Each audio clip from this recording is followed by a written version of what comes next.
بسم اللہ الرحمن الرحیم۔ السلام علیکم۔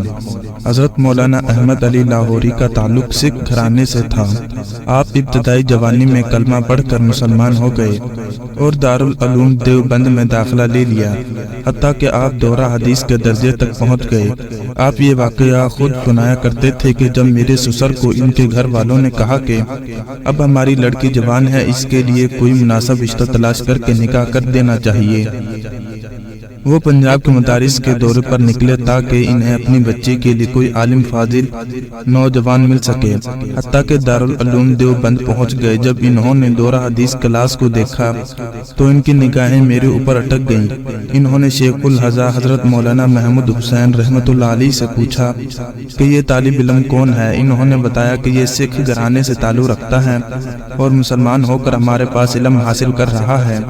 انہوں نے پوچھا کیا یہ شادی شدہ ہے؟ شیخ لہٰذا نے فرمایا نہیں۔ انہوں نے شیخ الحضا سے پوچھا کیا یہ شادی کرنا چاہتا ہے؟ تو میرے استاد محترم نے مجھ سے پوچھا کیا تم شادی کے لیے تیار ہو؟ میں نے عرض کیا حضرت میں مسلمان ہوں اور میرا سارا خاندان سکھ ہے، اب مجھے اکیلے کو کون بیٹی دے گا؟ انہوں نے پوچھا کہ اگر کوئی آپ کو اپنی بیٹی نکاح میں دے تو کیا خیال ہے؟ میں نے کہا حضرت میں اس سنت کو ضرور ادا کروں گا، میں اس کے ترک کا گناہ اپنے سر کیوں لوں؟ چنانچہ میرے سسر صاحب نے فرمایا کہ کل عصر کے بعد نکاح ہوگا۔ فرماتے ہیں اس کے بعد میں اپنے دوستوں کے پاس آیا اور انہیں بتایا کہ کل میرا نکاح ہے۔ طلبہ ہی ہوتے ہی وہ یہ سن کر مجھ سے بہت پیار کی باتیں کرنے لگ گئی۔ کافی دیر بعد ایک دوست نے کہا جی آپ کے کپڑے بہت میلے ہیں، لہٰذا آپ کو چاہیے کہ آپ کسی دوست سے کپڑے ادھار لے لیں اور وہ پہن کر نکاح کی تقریب میں جائیں۔ میں نے کہا میری عزت نفس اس بات کو گوارا نہیں کرتی، میں جو کچھ ہوں سو ہوں، میں ادھار نہیں مانگوں گا۔ طلبہ بھی منتقی ہوتے ہیں، آسانی سے نہیں چھوڑتے۔ چنانچہ وہ کہنے لگے اچھا اگر کسی سے نہیں مانگنا تو آپ اسی سوٹ کو دھو کر دوبارہ پہن سکتے ہیں تاکہ صاف کپڑے ہوں۔ حضرت کہتے ہیں میری بدبختی آ گئی کہ میں نے اپنے دوستوں کی بات مان لی، چنانچہ میں نے دھوتی باندھی اور کپڑے دھو لیے۔ سردی کا موسم تھا اور اوپر سے آسمان ابر آلود ہو گیا۔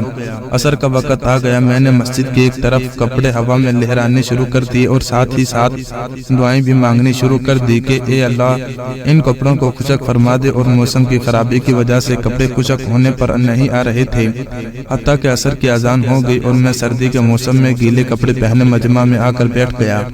لیکن میرے سسر کا دل سونے کا بنا ہوا تھا کہ ان کی نظر ان چیزوں پر بالکل نہیں تھی۔ انہوں نے دیکھا کہ کل بھی یہی کپڑے تھے اور آج بھی وہی کپڑے ہیں اور گیلے ہیں، اس کے پاس کوئی دوسرا جوڑا نہیں ہے۔ اس کے باوجود انہوں نے اپنی بیٹی کا نکاح کر دیا اور کچھ عرصے بعد رخصتی ہو گئی۔ ابتدا کے چند دنوں میں میرے اوپر فاقے آ گئے کہ میں طالب علم تھا اور تازہ پڑھ کر فارغ ہوا تھا، کمائی کا کوئی ایسا سلسلہ بھی نہیں تھا، کبھی کھانے کو مل جاتا اور کبھی نہ ملتا۔ کچھ عرصے میری دلہن میرے گھر میں رہی۔ اس کے بعد جب وہ اپنے والدین کے گھر گئی تو اس کے والدہ نے پوچھا بیٹی تو نے اپنے لیے گھر کو کیسا پایا؟ فرماتے ہیں کہ میری بیوی نیک اور پاک عورت تھی، اس کی نظر میری دینداری پر تھی، چنانچہ اس نے اس کو سامنے رکھتے ہوئے اپنی والدہ سے کہا اماں میں تو سمجھتی تھی کہ مرنے کے بعد جنت میں جائیں گے، لیکن میں تو جیتی جاگتی جنت پہ پہنچ گئی ہوں۔ حضرت لاہوری فرمایا کرتے ہیں میرے سسر نے مجھے اس وقت پہچان لیا تھا جب احمد علی نہیں تھا، اور آج تو احمد علی ہے۔ تو دیکھیں کہ یوں بھی نکاح ہوا کرتے تھے، ہمارا اکابر یوں ہی نکاح کیا کرتے تھے، اور آج کل دیکھیں کہ نکاح کو ہم نے کتنا بڑا مسئلہ بنا لیا ہے۔ اس لیے پھر برکتیں نازل ہوتی، گھر آباد ہونے بجائے برباد ہو جاتے ہیں۔ لہٰذا ہمیں چاہیے کہ ہم سادگی سے اپنے نکاح کیا کریں۔ رب تعالی عمل کی توفیق عطا فرمائے، آمین۔ اس معاشرے میں عورت کا مرتبہ کیسے بلند ہو سکتا ہے جہاں مردوں کی لڑائی میں گالیاں ہی ماں بہن کی دی جاتی ہیں؟ ہمارے ہاں تو سسرال والے داماد کو فرمائشوں سے قرضوں میں غرق کر کے کہتے ہیں میری بیٹی کو خوش رکھنا۔